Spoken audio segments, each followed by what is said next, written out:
Hello, welcome to eCBSE online classes. In this video, we are going to solve about 25 questions from previous CBSE board exam papers on the topic of probability. I hope you will like the video. Please subscribe to our channel for regular updates. Thank you. Let us take a look at questions. Question number 1.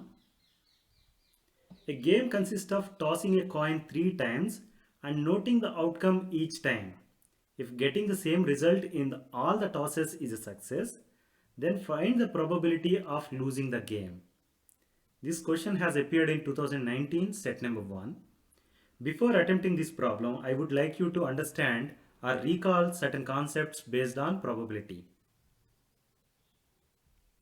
If we toss a coin, we get either head or tail, right? In the context of probability, tossing the coin is called an experiment.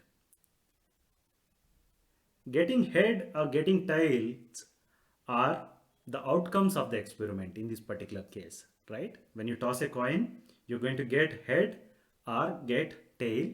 These are the outcomes of the experiment. Please note this point. Suppose you want to get head. You're tossing the coin and you want to get head. So getting head is called an event here. It is called event because the outcome you want to happen is head, right? For that reason, getting head is called an event. Suppose you want to get the toss as tail, then getting tail is going to be event. Please note this point.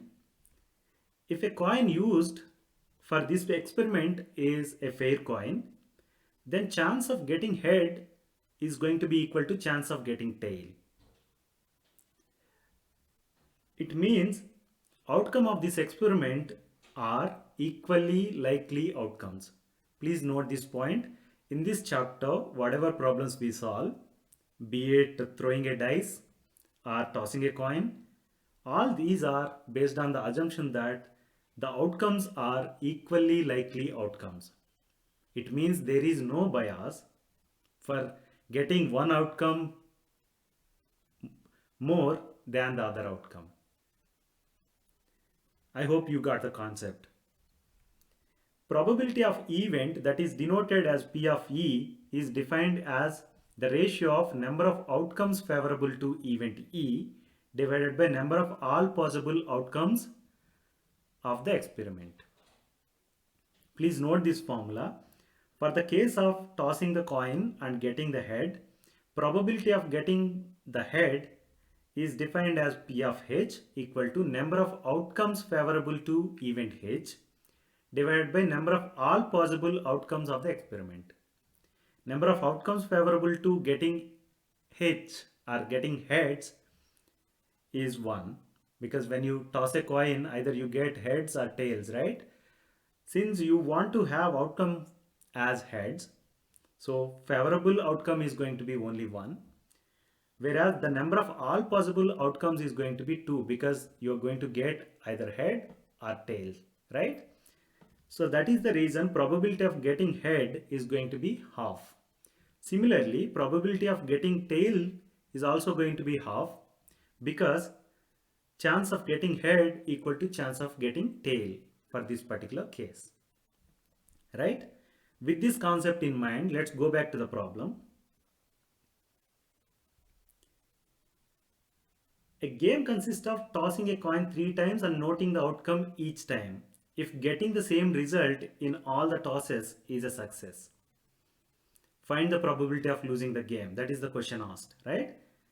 Same result in all tosses means you will be getting either head, head, head or tail, tail, tail, right? Now, we know the formula of probability of event E, that is number of outcomes favorable to event E divided by number of all possible outcomes of the experiment, right? The event E is, in our case, losing the game. So number of outcomes favorable is not known, and number of all possible outcomes is also not known, right? Let's toss the coin. When you toss for the first time, you get either heads or tail, right? Now let's say that I got head in the first toss. Now I'm tossing again. In this case, I may get head or tail as shown using green color letters here. For example, in the first toss, I got, let's say, tail. So in the second toss, I may get heads or tail, right? Now, let us go for the third toss. For example, in the first toss, I got head, and second toss also, let's say I got head. Now, when I'm tossing third time, I may get head or tail, right? For example, in the first toss I got head, second toss I got tail, and now I am going for third toss. In that case, I may get head or tail, right? Similarly, if you do that for the other combinations, you get head or tail like that, or head or tail as shown here. Now what I'm going to do is, let me see what combinations are possible. As you see here, I can get head and head, right? 3 times head, that is 1. Other is head and then toss. So HHT. The next option I have is HTH, right? Other option I have is H, T and T, right? Now I am going to this particular T. I can have T, HH has one combination, or T, H and T as another combination, or T, T and H as one combination, T, T, T as another combination. If you observe, when you want to succeed, you will be having HHH and TTT, right?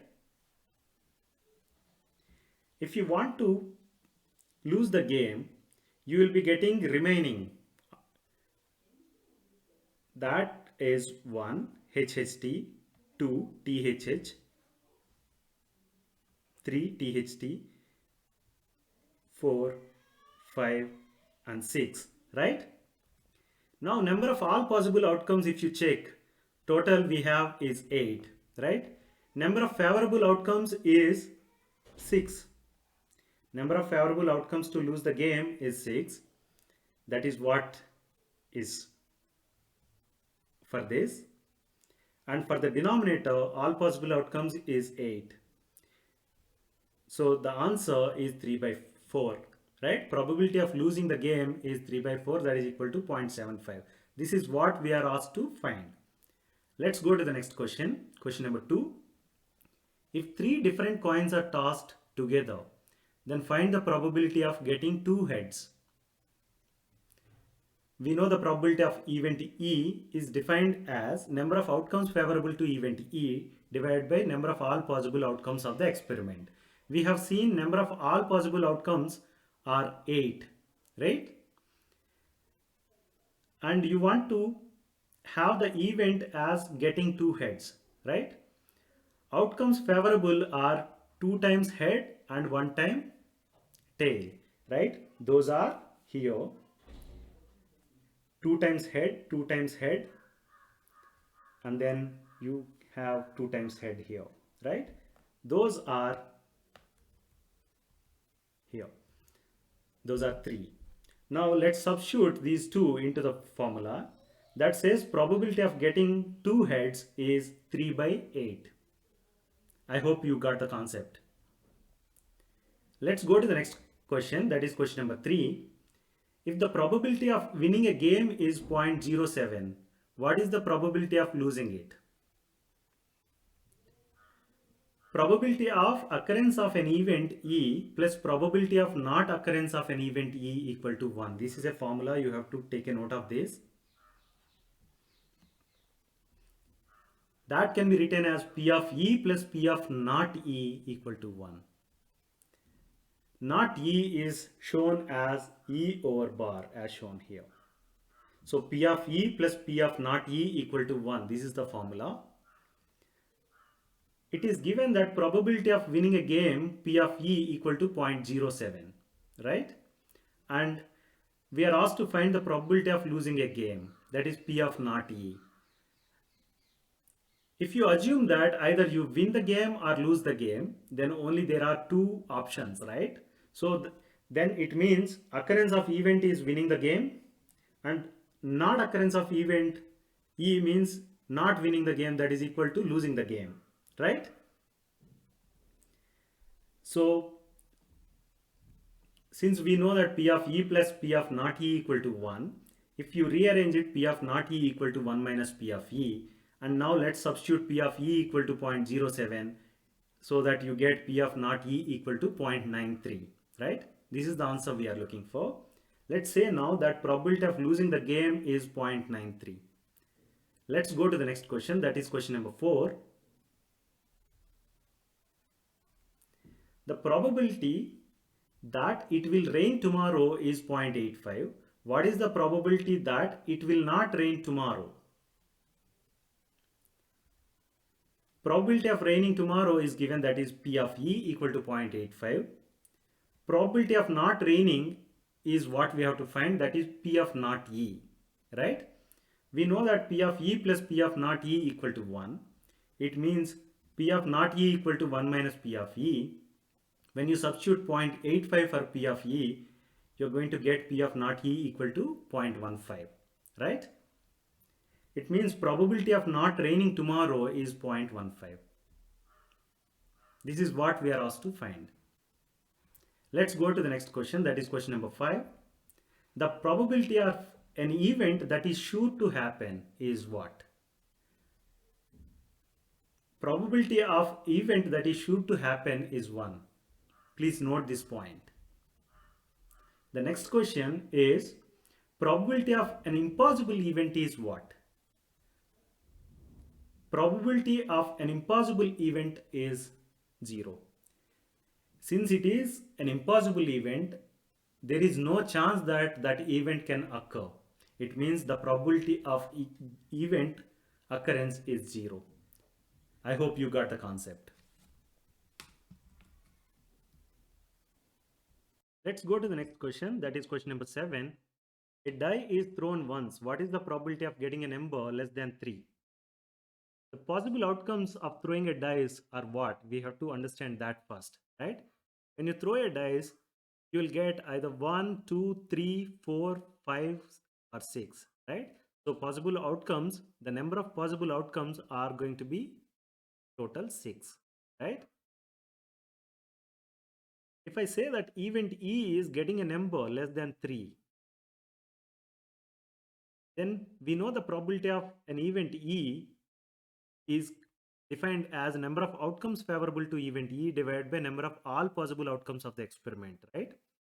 In this particular case, number of outcomes favorable to event E is what we have to find now.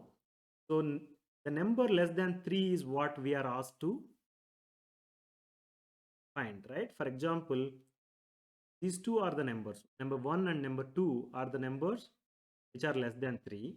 It means the number of favorable outcomes is going to be 2, as you see. And number of all possible outcomes is 6, right?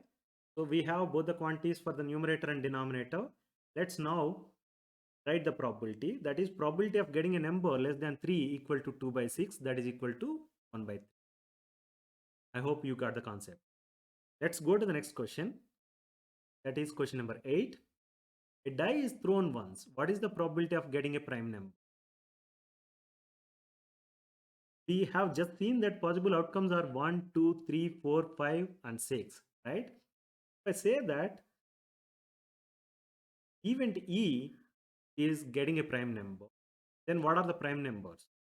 So that we can see the number of favorable outcomes, right? Favorable outcomes are 2, 3, and 5. Because these are the 3 prime numbers, right? 2, 3, and 5 are the prime numbers. So the number of favorable outcomes is going to be 3. So numerator is 3 and denominator is 6, the given formula. So when you substitute these two, the probability of getting a prime number is going to be 3 by 6, that is equal to half. This is what we are asked to find, right? Let's go to the next question. This is a practice question. It means I'm not going to solve this problem, but I may give you hint so that you can solve the problem. A die is thrown once. Find the probability of getting a number which is a prime number. We have already solved this. And second part is the number you are going to get lies between 2 and 6. So the hint is going to be for the second part. The number lies between 2 and 6 is what we have to find, right? Those are the numbers 3, 4. So make use of this hint so that you can solve and get the probability of getting a number which lies between 2 and 6. Please solve this problem so that your basics will be better. Let's go to the next question. This is question number 9. A child has a die whose 6 faces show letters as shown below. A, B, C, D, E, and the die is thrown once. What is the probability of getting A? And second part is what is the probability of getting D? We know probability of the event is defined as number of outcomes favorable divided by number of all possible outcomes, right? For the first part, for the both the parts, actually the number of all possible outcomes is 6. Getting A is 1, getting B 2,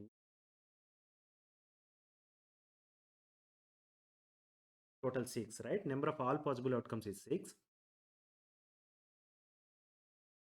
If I say that event E is getting alphabet A,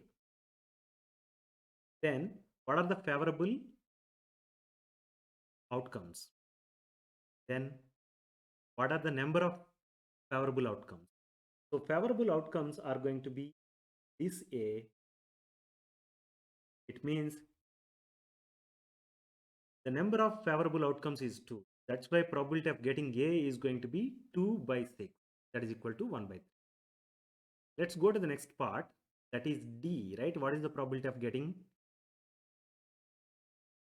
Here, event E is going to be getting D. So as you see here, only one favorable outcome is there, right? For that reason, probability of getting D is going to be 1 by 6. This is what we are asked to find, right? Let's go to the next question. That is practice question number 2.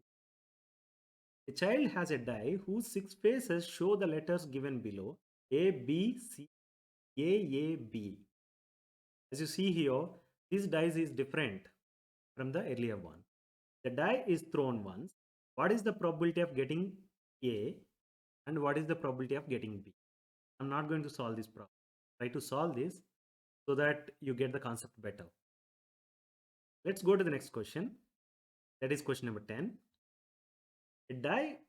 Two dice are thrown simultaneously.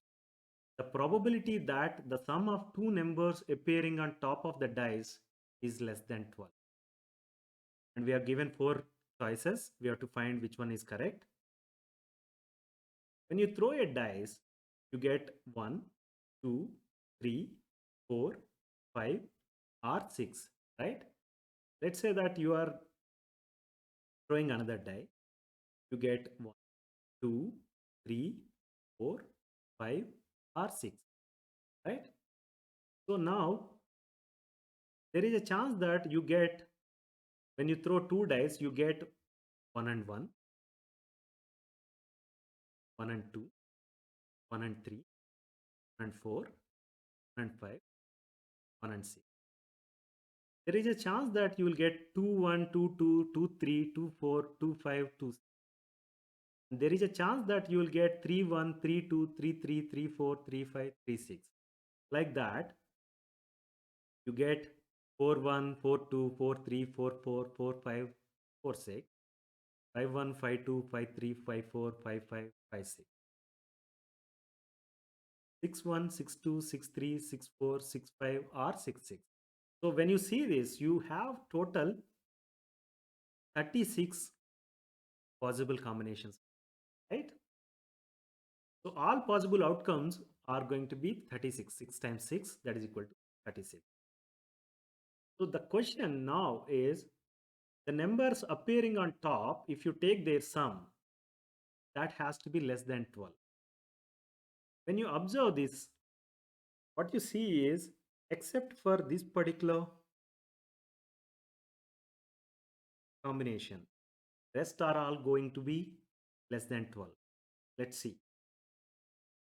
We are asked to find sum of two numbers which are less than 12, right? So favorable outcomes are going to be 35 minus 1, sorry, 36 minus 1, that is equal to 35, right? So the probability is going to be 35 by 36. So to answer the question, choice is right. Let's go to the next question. That is question number 11. A die is thrown twice. What is the probability that 5 will come up at least once? And the second part is 5 will not come up either time. We have seen when you throw a die twice, what kind of combinations are possible, we have seen just now. Same is applicable here also. Now let's take a look at the first part. 5 will come up at least once. It means event E is getting 5 at least once, right?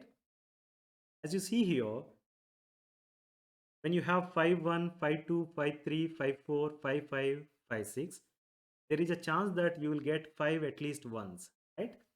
Similarly, when you have 1 5, 2 5, 3 5, 4 5, and 6 5, you will get again 5 at least once, right?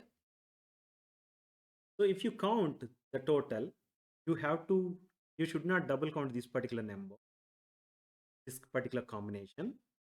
Rest all you can count. So when you count, what you have got is 11 as the favorable outcome.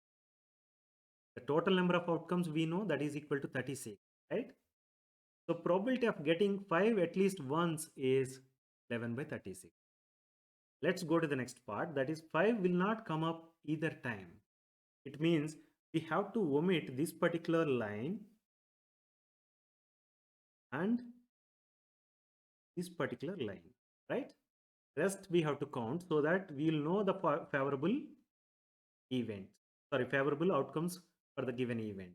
The event is 5 will not come either time, right? It means you take this particular row, you're getting 1, 2, 3, 4, 5, right? 5 for this row also 5, this row also 5, this row also 5, this row 0. So this particular row 5 means 5 times 5, right? So number of favorable outcomes is equal to 25. So the probability is going to be 25 by 30. So probability that 5 will not come up either time is 25 by 30. This is what we are asked to find. Let's go to the next question. Question number 12. Two dice are thrown simultaneously. What is the probability that sum of the two numbers appearing on the top is 13? This is an interesting problem, right? Here, if you observe, the biggest possible number you get is for 6 comma 6, right? That is 12. You sum them, 6 plus 6 is 12, right? Whereas this guy is asking for 13. If I say that event E is getting the sum of two numbers equal to 13, and we have seen that highest sum possible is 12, right? The number of favorable outcomes for this particular event is 0, right? So we can say that P of E equal to 0.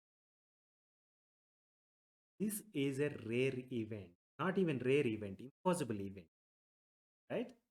I hope you got the concept. So probability of sum of the two numbers equal to 13 is 0. You never get it when you have two dice which have only got numbers punched on them from 1 to 6. Let's go to the next question. This is practice number 3. Two different dice are tossed together. Find the probability of getting a doublet and find the probability of getting a sum 10 of the numbers on the two dice. The hint I'm going to give is a doublet. When you say doublet, it means you are looking for 1 1, 2 2, 3 3, 5 5. So make use of this and solve this particular problem. And anyway, you know for the second part how to do. You have to see the numbers, see the combinations which give sum 10, sum equal to 10. And those are going to be your favorable outcomes. Then count them so that you can get the probability. Right? Let's go to the next question. That is practice number 4. Practice question number 4. A pair of dice is thrown once. Find the probability of getting one is even number on each dice. You have to see what are even numbers. Out of 6, you have 2, 4, and 6. You have to figure it out what combinations you have even number on each dice. It means it has to be 2, 4, 4. That is 1. 2, 4, 6. Like that you count. Each time you have to have even number on each dice. And then see. The second part is a total of 9. You have to when you sum the numbers for the combination, you have to get a total of 9. You figure out, for example, 6 and 3 is going to give you 9. Similarly, 4 and 5, like that you have to figure it out what numbers or what combinations are going to give a total of 9. So solve this problem so that your concept for dice problem will be more or less clear.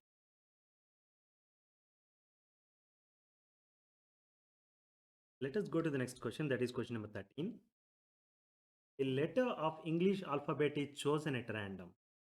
What is the probability that the letter chosen? We know probability of a event E is defined as number of outcomes favorable divided by number of all possible outcomes. You have 26 number of alphabets A, B, C, Z. If you count, you will get 26. Means the number of all possible outcomes is 20. Means you can choose an alphabet that is A or B or C, like that up to Z, right? You can choose an alphabet randomly. Means the outcome can be anything between A, B, C, D to Z, right? So the number of all possible outcomes is 20. Here I am saying event E is getting a consonant. We want to find the probability of getting a consonant, getting a chosen letter, a consonant, right? We know that vowels are A, E, I, O, U. Those are total 5 letters, right? It means consonants are going to be 21 letters. If you count them, you will get it. So you can pick or you can choose randomly these 21 letters. It means the number of favorable outcomes for choosing a consonant is 21. So probability of getting a consonant is going to be 21 divided by 20. Here 21 is number of favorable outcomes. 26 is all possible outcomes, right? The probability of getting a consonant when you choose an alphabet in a random manner is going to be 21 by 26, that is equal to 0.808. This is what we are asked to find. Let's go to the next question, that is question number 14. If a number x is chosen at random from the numbers -3, -2, -1, 0, 1, 2, 3, then find the probability of x square less than 4. The numbers given are -3, -2, -1, 0, 1, 2, 7, right? When you count, you have total 7 numbers, right? It means you can pick any of these numbers randomly. You can pick -3 or -1, 0, 1, 2. it means that you have total 7 possible outcomes, right? When you pick randomly, you may get 0, you may get minus, you may get 1. Let me write that. Number of all possible outcomes is 7. Here, the event is about, finding a number. When you pick a number, the probability of getting x square less than 4 is what we have to find. Probability of getting a number that leads to x square less than 4. So when you see x square for minus 3, when you square it, you get 9. Minus 2 square is 4. Minus 1 square is 1. 0 square is 0. 1, 2, 3, you will get squares as 1, 4, and right? If you observe, the x square less than 4 happens only for 1, 0, and 1, right? It means when you pick x equal to minus 1, or 0, or 1, you have x square is going to be less than 4, right? It means the favorable outcomes are going to be the. So number of favorable outcomes is 3, right? So now you can get the probability. That is defined as probability of getting x square less than 4 is number of favorable outcomes equal to 3 divided by number of all possible outcomes, that is equal to 7. By 7 equal to 0.429. I hope you got the concept. Let's go to the next question. This is practice question 5. If a number x is chosen at random from the numbers minus 3, minus 2, minus 1, 0, 1, 2, what is the probability that x square is less than or equal to 4? In the earlier case, we have seen less than 4. Here it is less than or equal to. I'm not going to solve this problem. Solve this so that your concept will be. Let's go to the next question. That is question number 15. An integer is chosen random between 1 and 100. Find the probability that it is divisible by 8 is question number 1. Question number 2 is not divisible by 8. When you write integers from 1 to 100, the total numbers you can write are going to be 100 numbers. It means the number of all possible outcomes is going to be 100 because you can randomly choose any of these numbers from 1 to 100. 1, 2, 3, 4, 5, 6, like that up to 100. You can choose randomly 29, 30, 28, 1, 100, like that. So when you count the number of all possible outcomes, you are going to get that is 100. That is equal to the number of the total number of numbers you have written. Please note this point. The first thing we have to find is the probability that the chosen number is divisible by 8, right? For that, let's first write the numbers which are divisible and then count. So the numbers divisible by 8 are 8, 16, 24, 32, 40, 48, 56, 64, 72, 80, 88, and 96. Right? These are the multiples of 8 up to 100. So when you count them, if I say that getting an integer divisible by 8 is the event, that is E, then the number of favorable events is going to be, favorable outcomes is going to be 12 because when you count all these numbers from 8 to 96, you have total 12 numbers, right? So favorable outcomes is 12 and all possible outcomes is 100. It means probability is going to be 12 by 100, that is 0.12. Now I can say that probability of getting an integer divisible by 8 is 0.1. Let's go to the second part, that is not divisible by 8. Probability of finding a number that is not divisible by 8. I'm defining it as E naught. That is getting an integer not divisible by 8. He said E is getting an integer divisible by 8, right? E naught is going to be getting an integer not divisible. Here if you see divisible by 8 is E, E naught is going to be not divisible. We know that P of E naught can be written as 1 minus P of E. right? When you substitute P of E equal to 0.12, you will get P of E naught as 0.88, right? Now let me write the answer. Probability of getting an integer not divisible by 8 is 0. I hope you got the concept. Let's go to the next question. That is question number 16. A box contains cards numbered from 1 to 20. A card is drawn at random from the box. Please see this. A card is drawn at random from the box. It means you don't have any bias. You are not seeing the card. You're randomly picking up. It means all the outcomes are equally likely.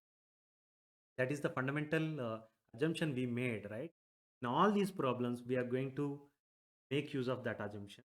Not explicitly stating every time, but when you say random, you mean that all all the outcomes are equally likely. We are asked to find the probability that the number on the card drawn is a prime number. That is 1. 2, a composite number. 3, a number divisible by 3. Numbers written on the card are 1, 2, 3, 4, 5, 6, and so on up to number 20. Right? When you count these numbers, you have 20 numbers. Right? It means when you randomly pick any of these numbers, when you count what are the possibilities, it says that the number of all possible outcomes is going to be 20. Because you have 20 numbers, you can pick any of the numbers randomly from this list. It means you will have number of all possible outcomes is 20. So let's go to the first part. We have to find the probability that the number on the drawn card is a prime. We have to see what are the prime numbers in this list. Let's list down that. Prime numbers is that the given numbers is 2, 3, 5, 7, 11, 13, 15. When you count them, you're getting 8 as the total prime numbers less than 20. It means when you pick these numbers randomly, means favorable outcomes are going to be 8, right? And the denominator is already, we said the number of all possible outcomes is 20. So probability of getting a prime is 8 by 20. That is equal to, right?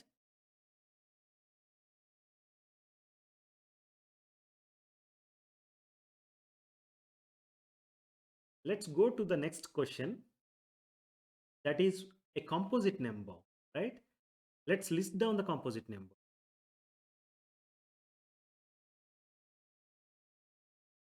Composite numbers are 4, 6, 8, 9, 10, 12, 14, 15, 16, 18, and 20.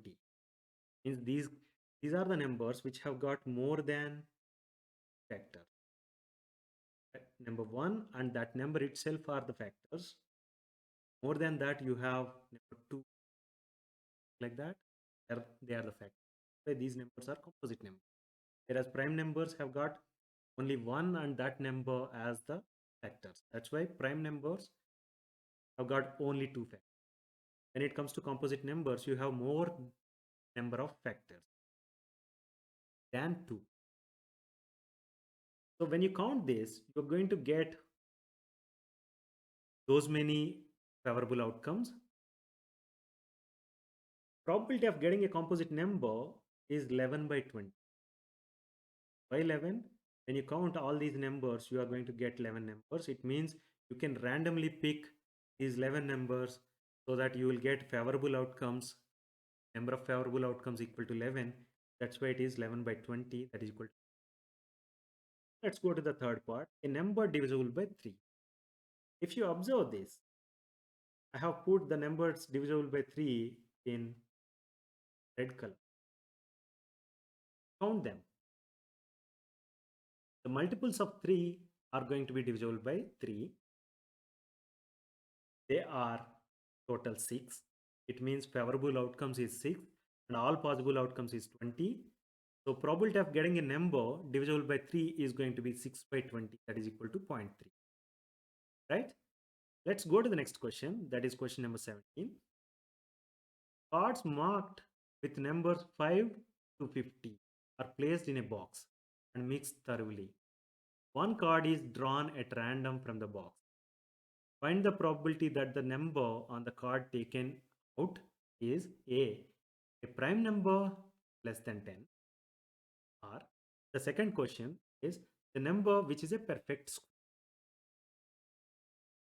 When you write the numbers on the card, from 5 to 50 we have written. It means you will have 5, 6, 7, 8, 9 and so on up to 50. So when you count all these numbers, you have 10 here, 10 here, 10 here, 10 here, and 6 here, right? 46. So the formula we can write is the number of all possible outcomes equal to 50. That is given here, minus 4, 1 less than 5 we have. That is equal to 40. Is if you write 5, then you are wrong. So better is you always write the numbers and count them. So number of all possible outcomes is 46. So let's go to the first part of the question, that is a prime number less than 10. As you see here, the prime number less than 10 are 5 and 7 only, right? If I say that event E is getting a prime number less than 10, then P of E can be written as 2 by 46. So total outcomes possible is 46, and prime numbers less than 10 are 5 and 7. So favorable outcomes is going to be 2. So probability is going to be 2 by 6. 2 by 46, that is equal to 0.043. Please note this. Let's go to the next part, that is a number which is a perfect square. Let's take a look at that. Now, what are the perfect square? Here you see I have marked them in black. 9 is a perfect square, 3 square. 15, 4 square, 25 square, 36 square, 49, right? If I say that event F is getting a perfect square, okay, then all favorable outcomes for that event is perfect square number, right? There are 9, 16, 25, 36, 49. So total you have 5 favorable outcomes, right? So P of F now can be written as 5 divided by 46. That is 0.109. What we are. So I can say that probability of getting a prime number less than 10 is 0.0435, and probability of getting a perfect square is 0.10. Right? Let's go to the next question. This is a practice question. Cards numbered 7 to 40 were put in a box. Poonam selects a card at random. What is the probability that Poonam selects a card which is a multiple of 7? Not going to solve this problem, but the hint is the cards numbered from 7 to 40 is what are put in the box, right? It means the number of all possible outcomes is going to be 40 minus 3, as we have done for the earlier problem. It was 5, we subtracted 4. Now since it is 7, we are subtracting. Please note this, otherwise you note down all the numbers so that the number of all possible outcomes is going to be 34. Rest of the problem you try to solve. I hope it will be easy. Let's go to the next question, that is question number 18. Find the probability that a leap year selected at random will contain 53 Sundays and 53 Mondays. You know, in general, a year contains 360. Leap year is going to have 360. So total number of days in a leap year, and we know that a year will have 52 weeks. So let's see how many number of days will be there in 50. That is, number of days in 52 weeks is 52 times, and that is equal to 360. Means we have 2 more days remaining in the year, which is a leap year, right? Right, that days remain. Those days can be either Monday and Tuesday, Tuesday and Wednesday, Wednesday and Thursday, Thursday and Friday, Friday and Saturday, Saturday and Sunday, Sunday and Monday, right? Again, Monday and Tuesday comes. That's why not writing. So unique combination, when you write, you have total 7 combinations. Days can be Monday, Tuesday, Tuesday, Wednesday. But when you write, you have total 7 number of possibilities, right? So total possible outcomes is 7. As you observe here, in the question it is asked, we want to have 53 Sundays and 53 Mondays. As part of this particular thing, in the 364 days, we have already 52 Mondays and 52 Sundays, right? If you want to have 53rd Sunday and 53rd Monday, the leap year, only possible option is, right? You have Sunday and Monday. It means the number of favorable outcomes for the event we wanted, that is Sunday and Monday, right? So probability of having Sunday and Monday in the given leap year is 1 by 7. So to answer the question, probability of a randomly selected leap year having 53 Sundays and 53 Mondays is 1. Let's go to the next question. Question number 9. What is the probability that a randomly taken leap year has 52 Sundays? We have seen total number of days in a leap year is 366. So number of days in 52 weeks is 364, and we have 2 days remaining, right? So we have listed possibilities like it can be Monday, Tuesday, Tuesday, Wednesday, Wednesday, Thursday, Thursday and Friday, Friday and Saturday, Saturday and Sunday, Sunday and Monday, right? As per this question, we don't want to have extra Sunday other than these 52. All these 52 weeks will have one Sunday each, right?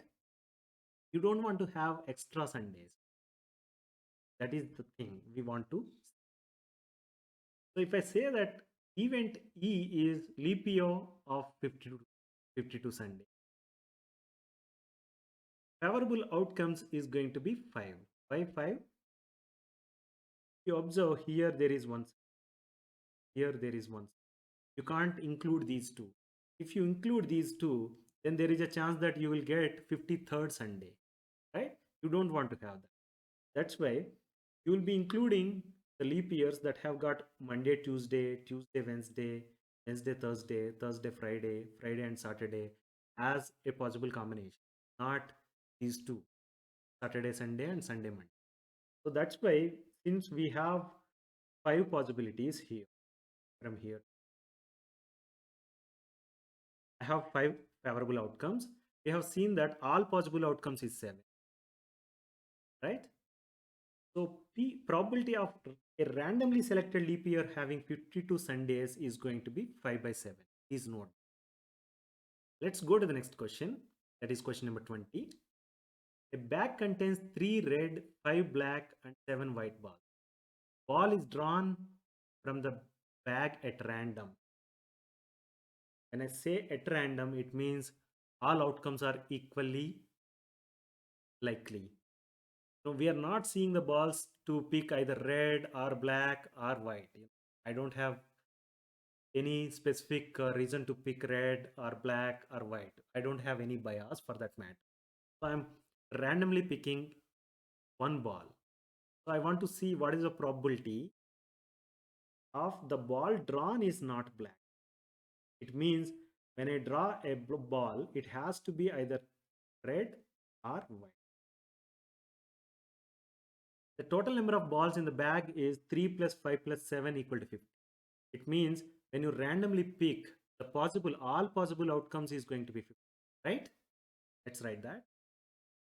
And the thing is, probability of drawing not a black ball is what we are asked to. So I'm denoting this as P of E naught or not E, P of not. Means E is going to be event about drawing a black ball. Right? E is about drawing a black ball. E naught is going to be drawing not a black.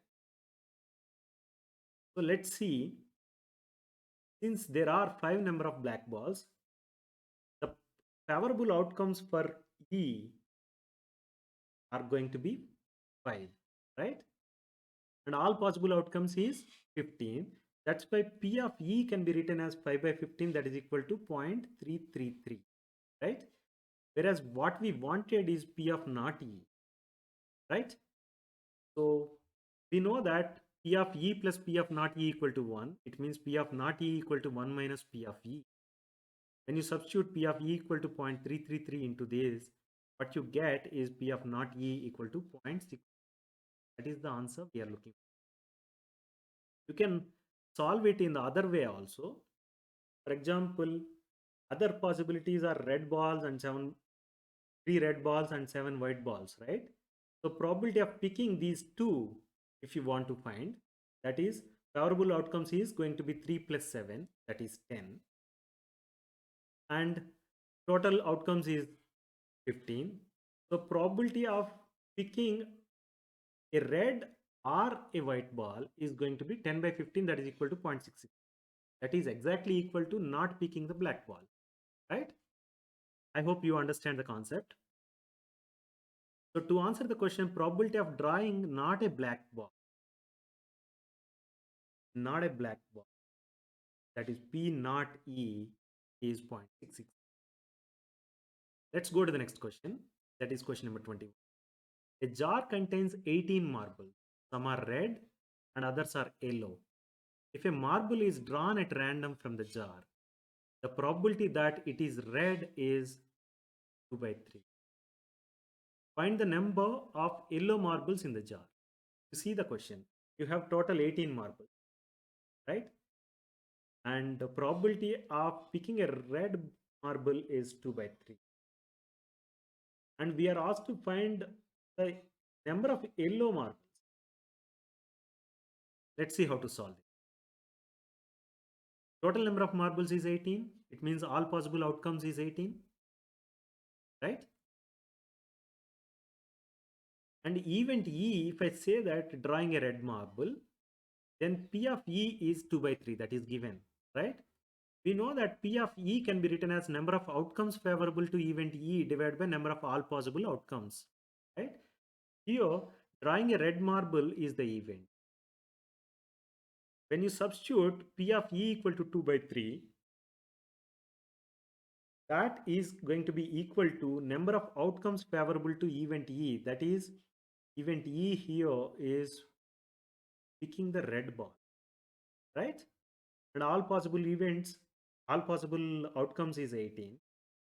So when you simplify this, what you get is number of favorable outcomes is 18 times 2 by 3, that is equal to 12. Means all favorable outcomes, the number of favorable outcomes to pick a red marble is 12.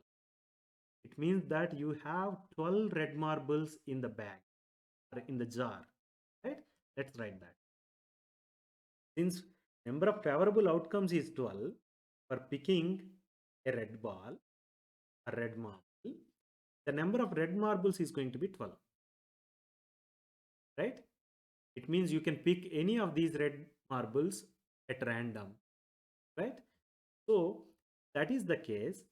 Since it is said that some are red and other are yellow, the number of yellow marbles are going to be total marbles minus number of red marbles, right? Total number of marbles is 18 and number of red marbles we found it as 12. So the answer is 18 minus 12, that is equal to 6. Let's go to the next question. This is question number 22. The probability of selecting a blue marble at random from a jar that contains only blue, black, and green marbles is probability of selecting blue marble is 1 by. The probability of selecting a black marble at random from the same jar is 4. Black is 1.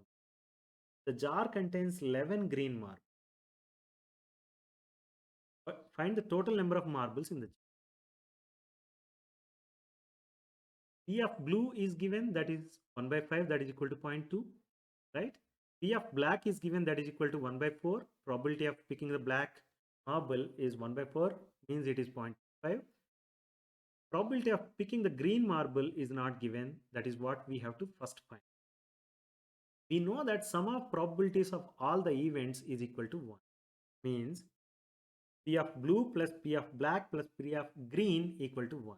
In the case of tossing, we have said that probability of getting heads plus probability of getting tail is equal to 1, right?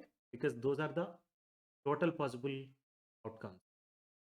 Those are the only possible outcomes. So here the possible outcomes is getting a blue or getting a black or getting a green marble, right?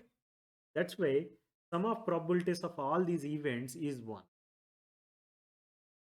We know the values of blue and black. When you substitute them, you will get green as probability of getting a green marble as 0.55. Now you see this. Total number of green marbles is 11 given, right? So we know that P of green can be written as number of outcomes favorable to selecting green marble divided by number of all possible outcomes, right? This numerator is equal to number of green.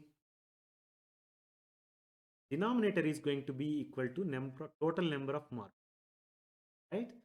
So let's substitute P green equal to 0.55 into this formula so that I can write it as 0.55 equal to number of green marbles, that is 11, divided by total number of marbles. When you rearrange this, you will get total number of marbles as. So to answer the question, total number of marbles in the jar equal to 20. I hope you understood the concept. Here, when I said that total number of outcomes favorable to green marbles, it means number of green marbles divided by total marbles. Once you know that, you have solved the problem. Let's go to the next question. That is question number 23. A bag contains 15 balls, out of which some are white and other are black. If probability of drawing a black ball at random from the bag is 2 by 3, then find how many white balls are there in the bag. The problem statement, if you see, there are 15 balls, some are white and some are black. Right? Probability of drawing a black ball at random is given, that is 2 by 3. Now we are asked to find how many white balls are there in the bag. So P black is given, that is 2 by 3. P white is not known, but we know that total balls in the bag is 15. So number of all possible outcomes is 15, right? So sum of probabilities of all the events we know that is equal to 1, right? So it means P black plus P white is our probability of picking a black ball plus probability of picking a white ball going to be equal to 1, right? From this I can get probability of getting white ball. That is going to be 1 by 3. P of white is 1 by 3. We know that P of white can be written as number of outcomes favorable to selecting white ball divided by number of all possible outcomes of the experiment, right? The numerator is going to be equal to the number of white color balls. The denominator is going to be equal to the total number of balls, that is equal to 15, right? So when you substitute, and P white is already known, we have got that as 1 by 3. So when you substitute all these two quantities, you will get to know what are the number of white color balls in the bag. Number of white color balls in the bag are, right? This is what we are asked to find. Let's go to the next question. This is practice question 7. Bag contains 15 white and some black balls. If the probability of drawing a black ball from the bag is thrice that of drawing a white ball, find the number of black balls in the bag. I'm not going to solve this problem. I'll just give you some hint so that you can solve the problem. I say that probability of white is X. I'm assuming that to be X. It means probability of picking the black is going to be 3x. The reason is this. He said that probability of drawing a black ball from the bag is thrice that of drawing, right? That's why if I say that P of white is x, P of black is going to be 3x. We know that their sum is equal to 1. Means x plus 3x equal to 1. So 4x equal to 1, it means x equal to 0. So you know probability of picking a white ball is 0.5. Probability of picking black ball is going to be 0.75. Now the bag contains 15 white balls, is known, and some black balls. We are asked to find how many are those black. Try to solve this problem. Let's go to the next question, that is practice question 8. A bag contains some balls of which x are white. He is not giving how many balls are. 2x are black, 3x are red. A ball is selected at random. What is the probability that it is not a red ball and it is a white? You have two questions. You want to find the probability that it is not a red ball and probability that it is a white. I'm not going to solve this problem. The hint here is assume any number for x. You can say that x equal to 10. So that 2x is going to x. When you say x equal to 10, 2x equal to 20 and 3x equal to. Simple thing is you can assume x equal to 1. It means one ball is going to be white, two balls are going to be black, and three balls are going to be red. And try to solve this problem. With that, no. What is the probability that the ball picked is not red? And what is the probability that the ball picked is white? Right?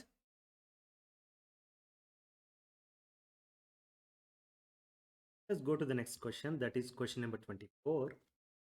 A card is drawn at random from a pack of 52 playing cards. Find the probability of drawing a card which is neither a spade nor a king. Let's try to understand the terminology.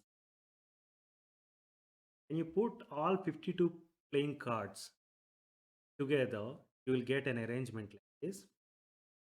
This is called ace, 2, 3, 4, 5, 6, 7, 8. This one is called jack. One is called queen, king. King has A, queen has Q, jack has J, and ace, right?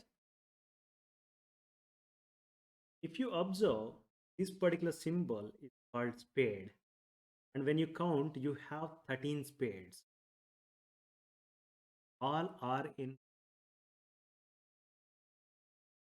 When you count the hearts, they are here. This is called hearts. When you count hearts, you have 13 hearts. All are in red. Please note. This particular symbol is called diamond. You have 13 diamonds. 52 pack. A pack of 52 playing cards. You have diamonds are always in red. This particular symbol, club, you have total 13 club cards in a pack of 52. All cards are in. If you count, the total number of cards is 52. That is anyway given. We are asked to find the probability of not drawing spades and kings. You don't want to draw spades. It means pair row you don't want to. And kings. It means don't want to pick entire column. Means you have 13 cards in this row and none of. So if you see the spades and 3 other kings put together, you have 13 spades and 3 other kings. These are the other kings because one is already a spade. So you have 3 kings and total 13 spades. It means you have 16 cards which you don't want to. So the remaining cards are going to be 52 minus the number of cards that are neither spade nor king are 52 minus 16. That is, you want to pick only these. That means the favorable outcomes are going to be 36, right? And the total outcomes is 50.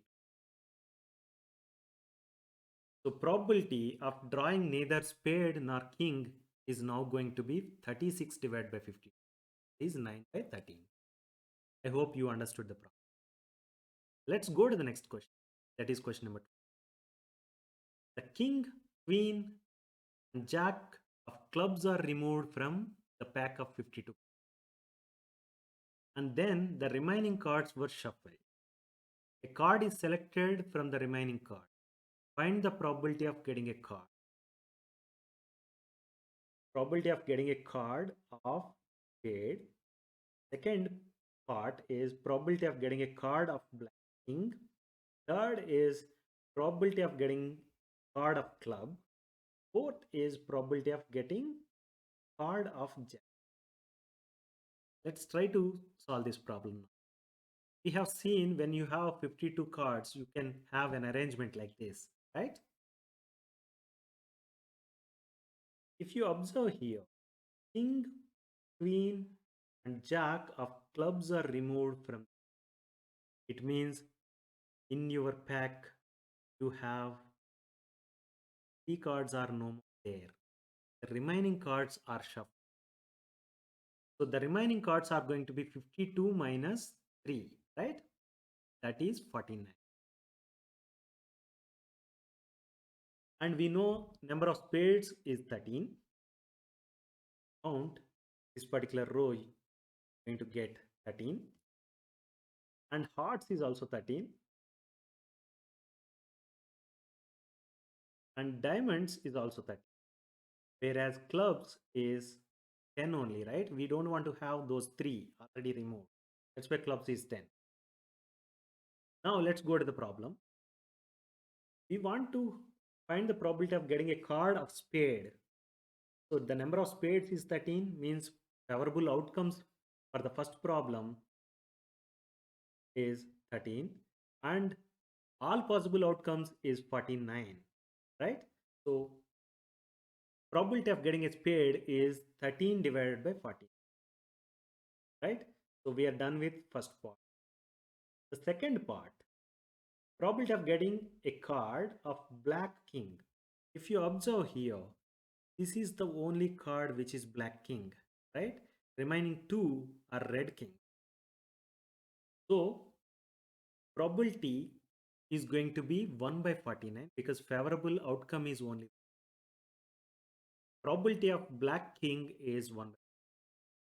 Got it, right? Now let's go to the third one.